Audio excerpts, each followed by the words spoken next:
Many thanks for joining us. My name is Ernest Minu. We begin from Medina, where residents are divided as to who to throw their weight behind as the police continues a pursuit of their MP for allegedly destroying public property and blocking a highway. While some feel the police are unfairly targeting their MP, others want Mr. Sosu to subject himself to police inquiry, especially since he's a lawyer.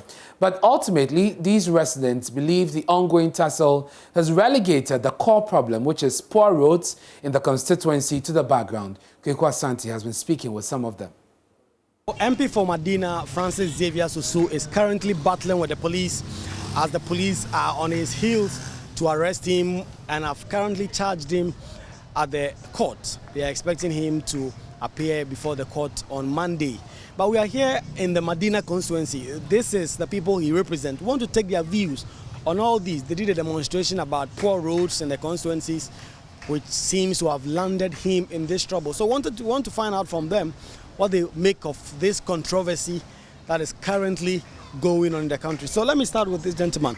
So what are your own thoughts about all that is happening now? Do you think the police is treating your MP fairly? Well, that is, I don't know about the law.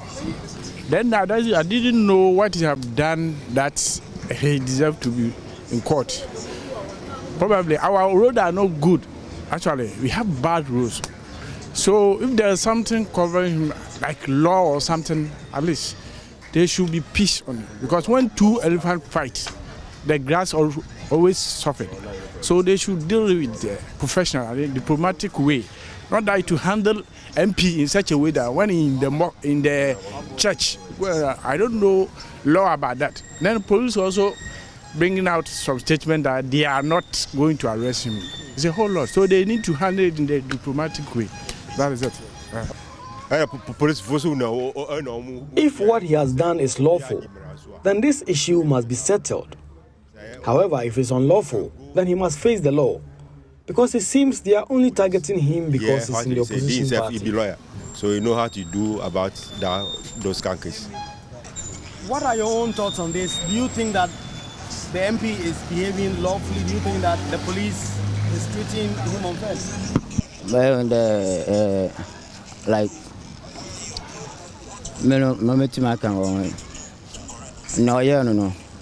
So I am the police are in charge of ensuring adherence to the rules. The MP should submit himself to the police and listen to what they have to tell him. He's a lawyer. He would sure know how to maneuver his way around this.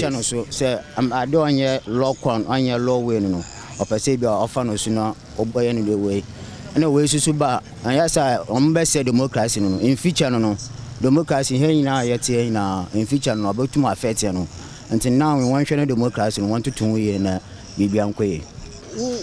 what are your own thoughts on all this?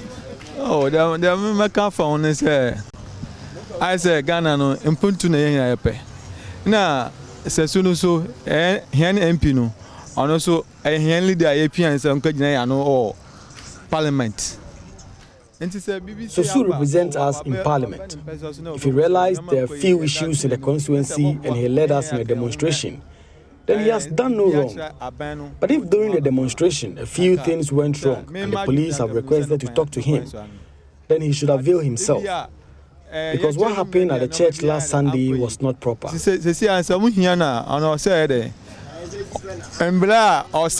for no faso, mama second or no faso. Because I know the SEC, I saw them. Yes, police folk try to them with you. Well, the minority in Parliament has served notice it will resist any attempt by the governing NPP to use the police service to cow its members into submission. This follows a statement issued by the majority caucus in Parliament describing the Speaker's handling of the police case involving the Medina MP as troubling and undermining the rule of law. But the minority disagrees, alleging the executive arm of government is manipulating the NPP MPs to attack the Speaker. In an interview with Joy News' Kwesi Parker-Wilson, Tamale Central MP Murtala Mohammed said the posture of the majority caucus is embarrassing. Who said that the immunity is an impunity? The MP has erred on the side of law. Release him so that he assesses. How did he err? That is according to the by whose estimation? The police don't have the capacity. They don't have the capacity to determine who errs on the side of the law. The only body with that capacity and the expertise to determine whether someone has erred on the side of law is the courts. But he should be held responsible and liable for the infractions. On what basis? You see, do you listen to us? When we say he should be held responsible and liable, you are concluding that he committed a crime. That's what the police is saying, No, that he should be held the responsible. police don't have the capacity to determine who commits a crime. The only body, institution that has the capacity to determine whether a crime was indeed committed is the courts. That is the point. What we are simply asking the IGP to do, respect Article 117, Article 118, and Article 122. Respect them. So now the MPP has issued a statement saying that it's troubling. In fact, it's that is the level of hypocrisy of this MPP group in Parliament. You see, have you read that statement? I've read the statement. It is not even signed. It is not even signed. You said the majority caucus. I'm saying that it is not even. I have sought clarity from the majority. Who gave you I have spoken to the deputy majority. And he says that it is coming from them. Exactly. That explains the level of the disaster of a state we live in. Under this government, that you have them who supported that decision. Mind you, this decision of the speaker was taken weeks now. They never uttered a single word. You had a member of MPP, and I listened to that member on your station yesterday, who supported the position the speaker has taken and the position of the NDC. So what has changed? What has suddenly changed? Because they have been called to the Flagstaff House. There is a design. Suspicion. Oh, yes. There is a design by this government. That the executive is manipulating. They are manipulating them. There is a design by. That's a strong allegation. That is the fact. The executive is manipulating not just the caucus, even. While speaking on the floor of the House, Deputy Minority Whip Ahmed Ibrahim accused the majority of betrayal. He also accused the majority leader of undermining the Speaker's authority. The Speaker himself is being brought into the issue. And the Speaker, if we sit down and allow the Speaker of our Parliament, the leadership of our Parliament, the members of our Parliament, to be attacked or to be at loggerheads with other institutions, the Speaker, it will not help any other person. It's on that note that when we met this morning, we said enough of the tension, enough of the perceived fight, enough of the perceived institutional loggerheads. We must wait until Mr. Speaker himself comes. Then leadership, together with the National House of Chiefs, together with the Attorney General, and together with our colleagues, the Minister for Interior and the Minister for National Security, will meet and look at the way forward. That was the discussion that we had this morning. Mr. Speaker, I got here only to be given another press release, which seems to be pouring fire on the already existing fire. Mr. Speaker, we are already in opposition. We are ever ready to support our brothers on the other side to hold the peace together. Rather, if they in power or you in government, when we are ready to support you, you are not ready for the support. We have agreement. Let's hold on the fire until the Speaker comes. And rather, Mr. Speaker himself is being attacked now. Mr. Speaker, how can we hold these pieces together? But I still want to re-emphasize that even though the Right Honourable Speaker is not there, you are here as the Speaker presiding over the House. Earlier we came together to support you, to support state institutions to discharge their functions, support members of Parliament to support their functions. The better for both sides, the better for you and I. On that note, Mr. Speaker, I still want to re-emphasize and call on my honourable colleagues that after this, even though it's unfortunate, to err is human. But the Deputy Majority Leader, Alexander Afenyo-Markin, disagrees. He explained that the intent of the statement was to remind the House of the existing protocol in dealing with matters like this. It's a matter that I think that collectively we can manage and avoid unnecessary escalation. Mr. Speaker, I need to put on record that this won't be the first, neither would it be the last. I recall in days in opposition, our law firm had issues with GRA. I recall the intervention made by Honorable Dominic Ayini, the then Deputy Attorney General, in drawing attention to the authorities that they should follow due process. These were behind the scenes engagement. I was taken aback when Sosu's matter got out of hand. He's been a very respected friend, and we engaged each other and we were trying to direct him on a certain path that will not get everybody in. But be that as it may, what is out there is out there. I believe the essence of Honorable Ahmed's position is for us to keep calm and avoid further getting the matter out of hand. On our side, I believe that he made reference to a statement. I believe that that was before we came to this conclusion on the way to go. But the essence of the position taken earlier was not in any way to undermine the authority of Mr. Speaker. No, not at all.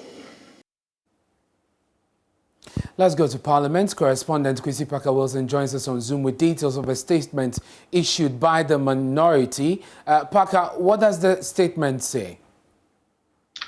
Well, so, Ernest, the minority has very strong worded statement in reaction or reacting to the statement put together by the majority of the House this morning. Now, SF says that the minority leadership notes with great consternation and disappointment the press statement by the majority leadership. The minority leadership considers the press statement as an attempt to undermine the authority of the Right Honourable Speaker, Aban Sumana Kingsford Babin, and weaken the institution of Parliament. It goes on to say that the majority leadership is being mischievous and disingenuous by ignoring the fact that the police refused to comply with the established process of dealing with matters affecting MPs by not first of all contacting the Speaker, who would have then made the necessary arrangement for them to meet the affected MP. And it's likely for us, we have a member of Parliament here. He will be speaking to the statement. But Roxanne Nelson Dafemepo is here with me this evening. Honourable, quickly, why are you accusing the NPP of perhaps weakening the institution of Parliament, sir? Yes, thank you very much, and good evening to your viewers.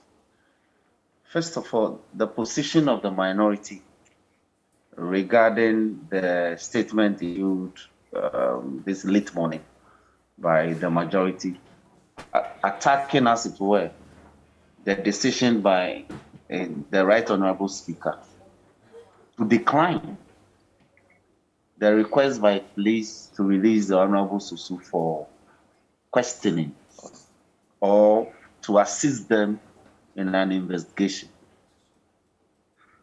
We have tried to, by way of response, we have tried to set out the facts. Now, if the majority says that what they did this morning did not amount to undermining the Speaker, how do they speak to paragraph 5 of their statement in question? And let me read out paragraph 5 of their statement. They wrote a litany, they made a litany of accusations.